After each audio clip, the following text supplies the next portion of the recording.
In every pond, aquarium, fish farm, and even water treatment plant, there's a balancing act taking place between carbon, nitrogen, and oxygen. In this video, I thought we'd take a look at how these various systems process waste and what we can learn from it to make managing our backyard ponds as easy and as maintenance-free as possible. If you don't already know me, my name is Kev, and I help people build and maintain ponds without spending a fortune. If that sounds like your cup of tea, you might like to subscribe and visit my website, Ozponds.com. There are two main types of carbon in a pond. Organic carbon, and that could be fish poo, dead plants, sticks and twigs, stuff like that. And we can think of that carbon source as a carbohydrate, like bread for us. This carbon feeds heterotrophic bacteria. Now, in a wastewater system or a fish farm, sometimes the managers will add sugar in the form of molasses, and as we hopefully know, sugar is a quick carb. In our bodies, we process sugar fast, the old sugar hit. Vegetables are also a carb, but they're processed much slower. So leaves, twigs, and even fish poo are more like a vegetable inside our ponds. Then we have inorganic carbon sources, and that can be CO2, carbon dioxide, bicarbonate and carbonate, like when you hear people say they add limestone or shell grit to their ponds. These, especially bicarbonate, help buffer and stabilise pH in a pond, and they're also used by plants and algae for growth and by nitrifying bacteria to build biomass. CO2 is also produced naturally by fish breathing, bacteria respiring, atmosphere exchange, and the breaking down of organic matter. But in this video, I'm going to focus more on the organic carbon. So what happens if you add a quick sugar hit? When that easy carbon hits the water, the bacteria multiply quickly. They pull in nitrogen and phosphorus, and they start consuming organic waste. In a fish farm setting, this bacterial explosion is used to transfer the fish waste into a usable food source. The fish actually eat the bacteria. It's really pretty clever. You're taking some of the waste, adding some cheap sugar, and you recycle the waste back into the food chain.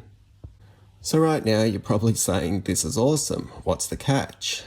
Well, those same bacteria consume oxygen, and lots of it. They grow really fast, and then they die and recycle back into the system.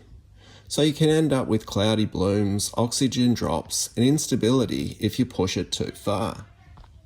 In fish farms, they're highly managed, and they're regulating the amount of feed that goes into the system. They constantly monitor water parameters, and they still manage waste. Then in something like a reef tank, you might also carbon dose. But they're going to have something called a protein skimmer, and that'll remove the excess protein or biomass that the bacterial bloom generates, essentially exporting the nutrients out of the system. In wastewater treatments, they'll use solid settling tanks so they can remove some of the sludge. Some, though, will be recycled back into the system to keep bacterial populations high and maintain treatment efficiency. So if we look at this in our ponds, most people think the sludge or debris that builds up is all bad and they need to get rid of it. But in reality, some sludge is actually stabilising your pond.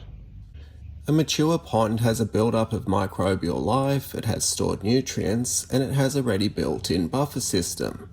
And that's why older ponds often feel more stable than new ones. Then if you watch Father Fish or you read books on natural aquariums like the Wolstead method, they add in a dirt layer to the base of the aquarium. This creates an instant sludge layer that's capped with sand. This is a nutrient reservoir. It holds nitrogen, phosphorus, and trace elements. These release nutrients and slowly feed plant growth. It also provides microbial habitat for bacteria, fungi, microfauna, and these all help recycle nutrients. Adding in slow-release carbon sources like leaves and sticks help feed the system and replenish it. We can also add in a simple sponge filter to capture some of the fine sediments that float around in the water, and we can remove them by squeezing out the sponge or giving it a light rinse from time to time. So in all the systems we've looked at so far, some sludge helps maintain the system. We still need to be mindful that sometimes some waste needs to be exporting, depending on the system and what the goals are. Some pond designs look to completely remove all sludge and waste. This might use high-end filters, regular cleaning and flushing, and maybe even the use of oxidizers. For me, these systems are too high-tech and too much maintenance. Then you have completely natural ponds, and they're going to allow waste and sediments to accumulate wherever and whenever. Some will thrive and some will go eutrophic. It's natural. In my ponds, I like to position pumps so they pull floating debris into a single location. I then like to pump the water to a natural style filter called a bog filter. It traps sludge, grows plants, and has plenty of that microbial life that we talked about earlier. I also tend to add jets, waterfalls, streams, and aeration to many of my ponds. This helps circulate the water, so most waste gets exported to my filter. The agitation gives the system plenty of oxygen. As we discussed earlier, this is vital for all the bacteria and microfauna that are helping maintain the excellent water quality I'm trying to achieve. Some waste will still accumulate inside the pond and form a layer of sludge. So sometimes I'll stir it up by getting into the pond or just using a net to move stuff around.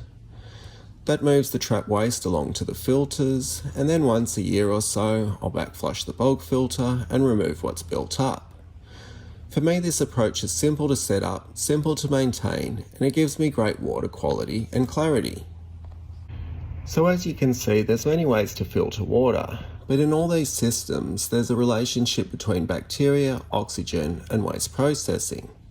We have our heterotrophic bacteria. These are the recyclers, and they're the dominant players in most ponds.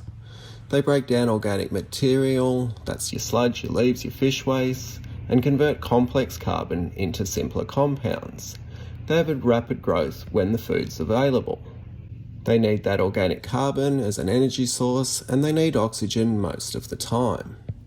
Their role in the systems to drive sludge breakdown, compete for nutrients so they can suppress algae short term, and they can respond to carbon dosing. Then we have the nitrifying bacteria. These are our nitrogen processors, and they convert ammonia into nitrite and then into nitrate.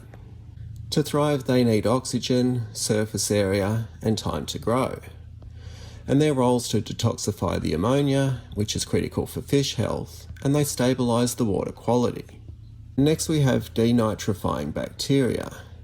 These take nitrate and they convert it to nitrogen gas, and that leaves the system entirely.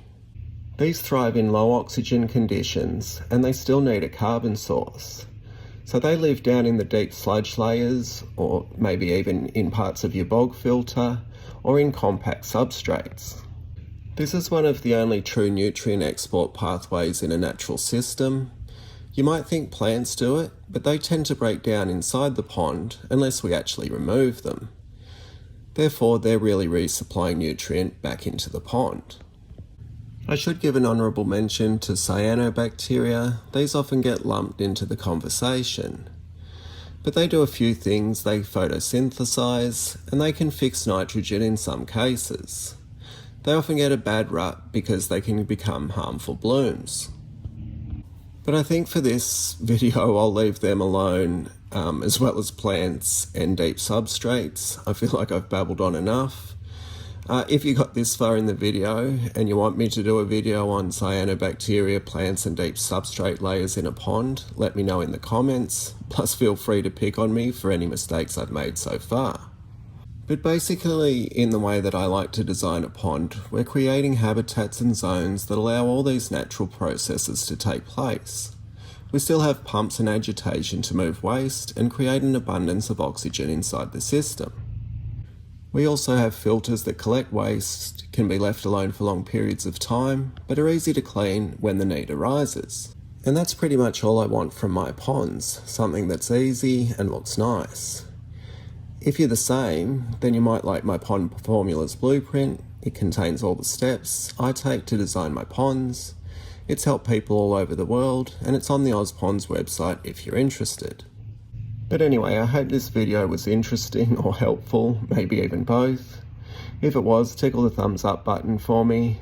And you might like to watch this video on the little critters that help manage waste inside your pond next. Thanks for watching. See ya.